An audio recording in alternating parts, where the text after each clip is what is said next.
এই জন্মদিনে আমাদের করণীয় কি? আল্লাহ রসুল এই জন্মদিনে কি করেছেন? আল্লাহ রসুল এই জন্মদিনে কি করেছেন? আমরা আসি সরাসরি সহিহ বুখারী 2637 নম্বর হাদিস। সহিহ বুখারী 2637 নম্বর হাদিসের মধ্যে এসেছে, আন আবি কাতাদাহ আল আনসারী রাদিয়াল্লাহু তাআলা আন আন্না রাসূলুল্লাহ সাল্লাল্লাহু আলাইহি ওয়াসাল্লাম সুইলা আন সাওমি ইয়াউমিল ইসনাইন। আল্লাহর হাবিব সাল্লাল্লাহু আলাইহি ওয়াসাল্লামের কাছ থেকে এক আনসারী সাহাবী জিজ্ঞাসা করলেন, সোমবার, ইয়া রাসূলুল্লাহ, ইয়া হাবিবাল্লাহ, আপনি কেন সোমবারে রোজা রাখেন? প্রতি সোমবারে আপনি কেন রোজা রাখেন? এক আনসারী সাহাবী রসুলের কাছ থেকে জিজ্ঞাসা করলেন, ইয়া রাসূলুল্লাহ, আপনি প্রতি সোমবারে কেন রোজা রাখেন? তখন আল্লাহর হাবিব ওই আনসারী সাহাবীকে উত্তর দিলেন, قال رسول الله صلى الله عليه وسلم ذلك يوم ولدت فيه وبعث أو أنزل علي فيه। এই সোমবারে, এই দিনে আমি নবী এই দুনিয়ার মধ্যে আগমন করেছি এবং এই সোমবারে আমি আল্লাহর পক্ষ থেকে নবুয়ত প্রাপ্ত হয়েছি। এই জন্য এই সোমবারে জন্মদিন উপলক্ষে আমি নবী সাল্লাল্লাহু আলাইহি ওয়াসাল্লাম রোজা রাখি। তাহলে রসুল আমাদের কি শিক্ষা দিয়েছেন? জন্মদিন উপলক্ষে আমাদের করণীয় কি? এক নম্বর করণীয় হচ্ছে রসুলের জন্মদিন উপলক্ষে কি রাখা?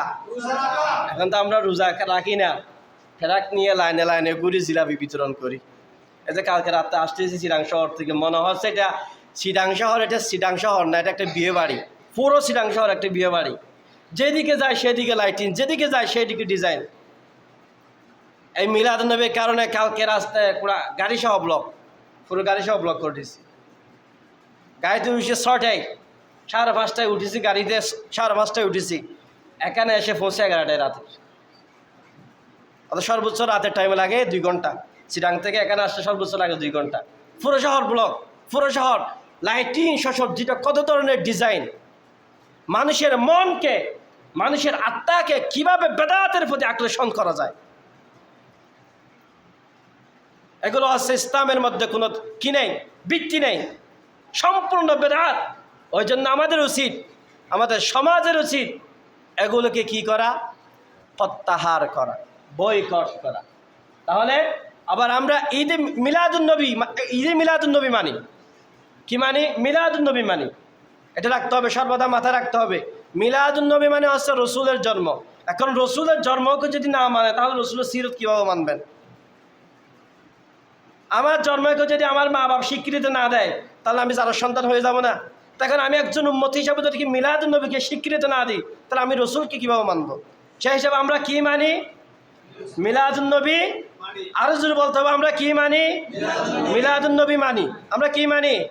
তবে মিলাদুন্নবীর নামে 604 হিজরিতে যারা নতুন কিছু আবিষ্কার করেছে, সেগুলোকে আমরা মানি।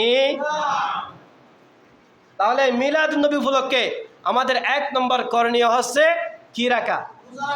কি রাখা? রোজা রাখা।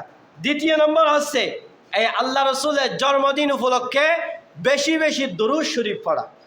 বেশি বেশি কি পড়া? দরুদ শরীফ পড়া। একবার দরুদ শরীফ পড়লে আল্লাহ তাআলা 10টি গুনাহ কি করে দেন? মাফ করে দেন। 10টি সওয়াব আমলনামার মধ্যে লিপিবদ্ধ করে দেন। 10টি মর্যাদা বাড়িয়ে দেন। 10টি রহমত দান করেন।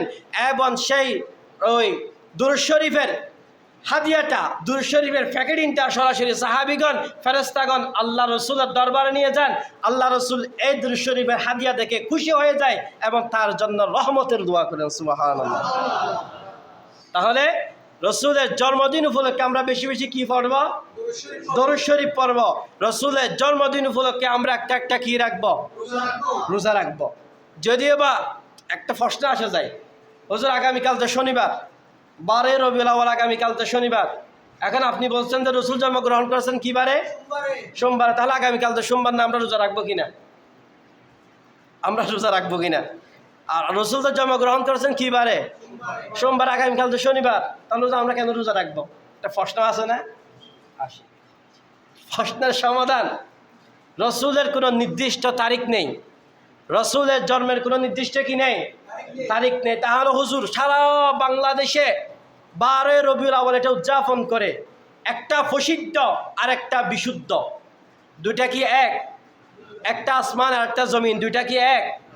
একটা প্রসিদ্ধ আর একটা বিশুদ্ধ। কোরআন হাদিস দিয়ে অ্যানালাইসিস করলে, কোরআন হাদিসের ইতিহাসের কিতাব দিয়ে যদি আপনি একটু গবেষণা করেন, তাহলে সর্বক্ষেত্রে আল্লাহ রসুল 8 রবিউল আউয়াল জন্মগ্রহণ করেছেন, এটা প্রসিদ্ধ, এটা বিশুদ্ধ। আল্লাহ রসুল কোন তারিখে? 8 রবিউল আউয়াল জন্মগ্রহণ করেছেন, এটা কি বিশুদ্ধ। তাহলে আমরা পুরো বাংলাদেশে প্রত্যেকটা মানুষ যে 12 রবিউল আউয়াল রসুলের জন্মদিন উপলক্ষে পালন করি, এটা হচ্ছে আমাদের কাছে প্রসিদ্ধ। কিন্তু কোরআন হাদিস দ্বারা বিশুদ্ধ নয়। কোরআন হাদিস দ্বারা যতটুকু বিশুদ্ধ পাওয়া যায়, পুরো না, যতটুকু বিশুদ্ধ পাওয়া যায় ইতিহাস থেকে, সেটা হচ্ছে আল্লাহ রসুল জন্মগ্রহণ করেছেন 8 রবিউল আউয়াল। তার একটা হুমাদি 8 রবিউল আউয়াল কেন এত বিশুদ্ধ, তার একটা হুমাদি। এই যে হস্তি বাহিনী, কাবা শরীফ, আলাম তারা কাইফা ফাআল রাব্বুকা বিআসহাবিল ফিল, এটা হস্তি বাহিনীর বিশাল একটা ঘটনা। বাদশাহ আব্রাহাম কাবা শরীফ কি করতে গিয়েছিলেন? ভাঙতে গিয়েছিলেন। হস্তি বাহিনী দ্বারা ভাঙতে গিয়েছিলেন। আল্লাহ তাআলা আবাবিল ফাটিয়ে কি করেছেন?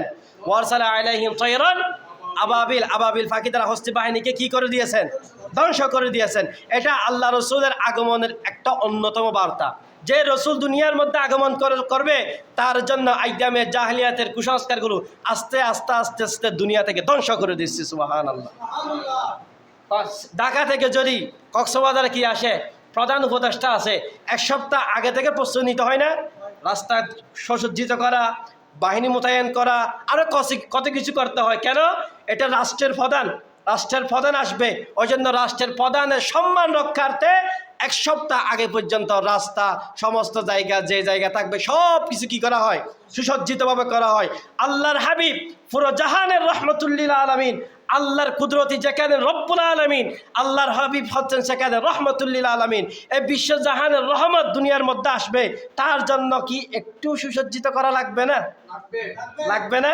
ওই জন্য আল্লাহ তাআলা রহমতুল্লিল আলামিনের আগমন স্বরূপ এই হস্তি বাহিনীর মাধ্যমে আইয়ামে জাহেলিয়াতের কুসংস্কারগুলো আস্তে আস্তে আস্তে আস্তে একটু একটু ভেঙে দিয়ে যাচ্ছেন। সুবহানাল্লাহ। তাহলে এই ইতিহাসের মধ্যে আছে, কিতাবের নাম হচ্ছে আল বিদায়াতু ওয়ান নিহায়া।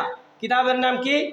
আল বিদায়াতু ওয়ান নিহায়া। কিতাবের মধ্যে এসেছে হস্তি বাহিনীর 50 দিন পর, হস্তি বাহিনীর ঘটনার, অর্থাৎ ওই বাদশাহ আব্রাহাম কাবা শরীফ হাতি দ্বারা ভাঙার জন্য গিয়েছেন না, ওই ঘটনার 50 দিন পর আল্লাহর হাবিব সাল্লাল্লাহু আলাইহি ওয়াসাল্লামকে এই দুনিয়ার মধ্যে আল্লাহ তাআলা কি করেছেন? প্রেরণ করেছেন। সেই হিসাবে ওই 50 দিন যদি আমরা একটু অ্যানালাইসিস করে দেখি, সময় কম তার জন্য করতে পারতেছি না, যদি 50 দিনকে আমরা একটু ঘুরে ফিরিয়ে দেখি, তাহলে সময়টা এসে দাঁড়ায় রবিউল আউয়াল মাসের 8 তারিখ। তাহলে বিশুদ্ধ হচ্ছে আল্লাহর হাবিব জন্মগ্রহণ করেছেন রবিউল আউয়াল মাসের কয় তারিখ? 8 তারিখ। তাহলে এটা বিশুদ্ধ। এখন আমরা 12 রবিউল আউয়াল পালন করি, এটা আমাদের কাছে প্রসিদ্ধ হয়ে গেছে। তো আল্লাহ রসুল 8 তারিখ জন্মগ্রহণ করছিলাম, মারামারি দিন না, মারামারি নেই। Islam is the complete code of life. ইসলাম হচ্ছে একটা পরিপূর্ণ জীবন ব্যবস্থা। ইসলাম মারামারি, দলাদলি, হিংসা কি করে না, রেসপেক্ট করে না, সম্মান করে না, সাপোর্ট করে না। তাহলে কি করব আমরা?